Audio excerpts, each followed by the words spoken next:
განათლების მეცნიერებისა და ახალგაზრდობის სამინისტროს და ცენტრალურ საარჩევნო კომისიას შორის ურთიერთთანამშრომლობის მემორანდუმი გაფორმდა. შეთანხმების პარაგრაფში მხარეები განახორციელებენ ერთობლივ პროექტებს, რომელიც ორიენტირებული იქნება საზოგადოებისა და ამ მრჩევლის ინფორმირებაზე და მათი ცნობიერების ამაღლებაზე. მიზანი არჩევნების საერთაშორისო სტანდარტების შესაბამისად ჩატარების უზრუნველსაყოფად მოსწავლეების, სტუდენტების სამოქალაქო პასუხისმგებლობის ზრდის ხელშეწყობაა.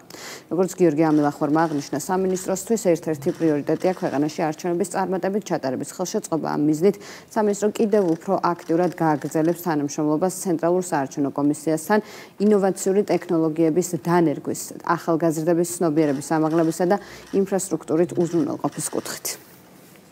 ერთ-ერთი პრიორიტეტია, რომ ხარი დაუჭიროთ წარმატებულად არჩევნების განხორციელებას, შესაბამისად როგორც ტექნოლოგიების დანერგვის და განვითარების, ასევე საგანმანათლებლო ინფრასტრუქტურის დათმობის, ასევე ცნობიერების ამაღლების კუთხით, რა თქმა უნდა, ჩვენ აქტიურად და მჭიდროდ ვითანამშრომლებთ CSKOS-თან და ყველა იმ წამოწყებას, იმ ღონისძიებას, რომელსაც ერთობლივად დავგეგმავთ, ბუნებრივია აქტიურად მხარს დაუჭერთ. ეს მემორანდუმიც არის დასტური იმისა, რომ არჩევნები ნამდვილად საერთო საქმეა და ამ საერთო ძალისხმევით ჩვენ მართლაც უზრუნველყოფთ 26 ოქტომბრის და ყველა შემდგომი არჩევნების მაღალ პროფესიულ დონეზე საერთაშორისო სტანდარტების შესაბამისად განხორციელებას.